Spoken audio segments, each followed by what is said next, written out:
Telegramda ikkinchi darsimiz.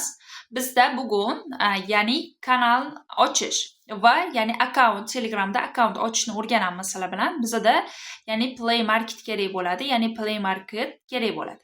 Va Play Marketdan biz endi Telegramni topib olamiz. Ya'ni qidiruvga bosamiz. Qidiruvda va Telegram deb yozamiz. Telegram deb yozamiz.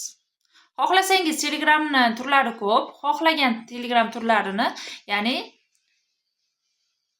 saqlanib qilib o'zingiz akkaunt ochishingiz kerak bo'ladi. Biz rasmiy Telegramni ya'ni ochamiz inshaalloh.